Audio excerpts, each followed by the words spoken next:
আমি সৈয়দ রবিউল আলম, বাবুখালী কলেজের সাবেক অধ্যক্ষ।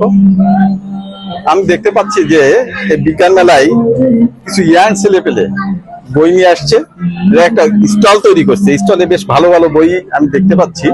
তবে এখন সবচেয়ে ভালো লাগছে এই জন্য যে এখন তো ছেলেমেয়েরা পড়তে চায় না, অথচ তাদেরকে পড়ানোর জন্য আগ্রহ সৃষ্টি করা যে মানসিকতা আমি এদেরকে দেখতে পাচ্ছি, এটা আমার কাছে খুব ভালো লাগছে। আমিও বই কিনছি, কেনার জন্য আসছি, শুধুমাত্র আমার পড়ার উদ্দেশ্য না, এদেরকে উদ্বুদ্ধ করারও মানসিকতা নিয়েও আমি আসছি। এদেরকে ধন্যবাদ। বিজ্ঞান মেলা যারা আয়োজন করছে তাদেরকেও যথেষ্ট ধন্যবাদ।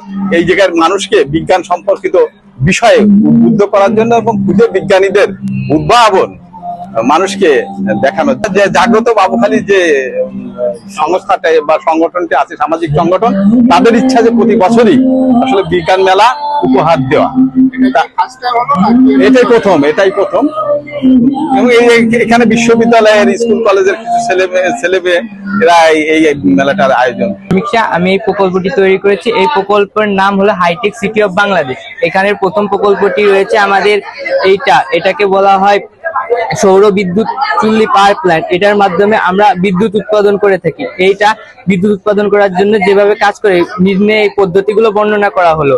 এখানে সর্বপ্রথম সূর্যের আলোকে কেন্দ্রীভূত করার মাধ্যমে এখানের এই রিসিভার পাওয়ার ট্যাঙ্কটিকে উত্তপ্ত করা হয়। এখানে সমুদ্রের লবণাক্ত পানি দেওয়া হয়। এই লবণাক্ত পানি এখানে উত্তপ্ত হওয়ার মাধ্যমে বাষ্পে পরিণত হয়ে এই ট্যাঙ্কিতে জমা থাকে। এবার এই ট্যাঙ্কিতে জমা বাষ্পীভূত পানিকে আমরা কম্প্রেস করার মাধ্যমে এই টারবাইনটা ঘুরিয়ে বিদ্যুৎ উৎপাদন করি। এবং এই বিদ্যুৎ উৎপাদন প্রযুক্তি ইউনিভার্সিটি থেকে এসেছি।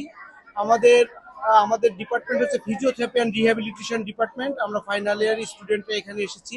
এখানে ক্যাম্পেইন হচ্ছে, এখানে ব্লাড টেস্ট হচ্ছে, এখানে তারপরে দেখা যাচ্ছে বিপি টেস্ট হচ্ছে, সাথে সাথে আমাদের ফিজিওথেরাপির যে চিকিৎসা সেটা দেওয়া হচ্ছে।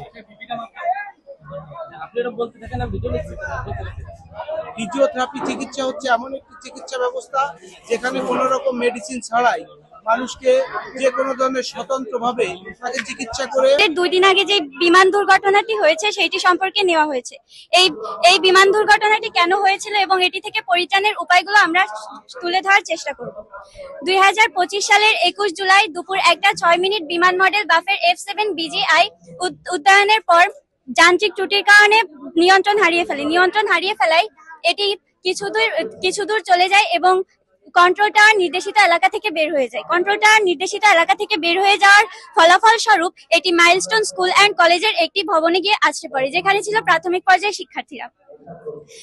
আছড়ে পড়ার সাথে সাথে সেখানে বিস্ফোরণ হয়ে চারিদিকে আগুন ছড়িয়ে পড়ে, যে আগুনের ফলে চারিদিকে হলকল শুরু হয়ে যায়।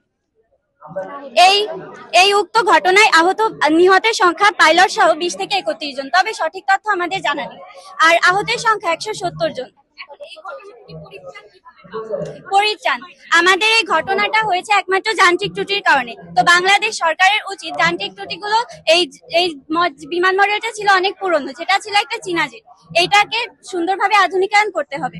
আর এটা না হলে নতুন মডেলের যে সকল বিমান যাতায়াতের রাস্তায় যেন কোনো বাড়িঘর না থাকে, এই বিষয়টি খেয়াল রাখতে হবে। আসসালামু আলাইকুম, আমি জান্নাতুল ফেরদাউস, বাবুখালী ইসলামিয়া দাখিল মাদ্রাসা থেকে। এটা লাইটনিং কন্ডাক্টরের প্রজেক্ট। এখানে দেখানো হয়েছে বজ্রপাত নিরোধক বিল্ডিং এ, বজ্রপাত পড়লে বিল্ডিং এ যাতে কোনো ক্ষতি না হয় সেখানে দেখানো হয়েছে। মেঘের নিচের দিকে যে নেগেটিভ আধান থাকে, এই যে এগুলো মেঘের নিচের যে নেগেটিভ আধান, সেগুলো এর আবেশের ফলে পৃথিবী পৃষ্ঠে পজিটিভ আধানের সৃষ্টি হয়। লাইটিং কন্ডাক্টর এখানেও পজিটিভ আধানের সৃষ্টি হয়েছে এবং এর এরিয়া কম হবার কারণে প্রচুর পরিমাণে এখানে পজিটিভ চার্জ সৃষ্টি হয়।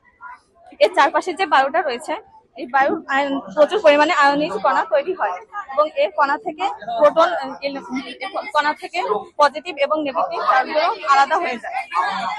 এই লাইট কন্ডাক্টরের যে পজিটিভ আধানগুলো রয়েছে, এখানে মেঘের নেগেটিভ আধানগুলোকে আকর্ষণ করে মাটিতে পাঠিয়ে দেবে এবং মেঘের পজিটিভ আধানগুলো লাইটিং কন্ডাক্টরের রডে যে পজিটিভ আধানগুলো রয়েছে তা দ্বারা বিকশিত হয়ে উপরে উঠতে থাকবে এবং তা মেঘের আধান কম করার চেষ্টা করবে। এভাবে আমাদের লাইটনিং কন্ডাক্টরের মাধ্যমে আমরা উপকৃত হয়ে থাকি। আমাদের এবং আমাদের সম্পদের জন্য কোনো ক্ষতি না হয়, এটা এই উপকারিতা দিয়ে থাকে।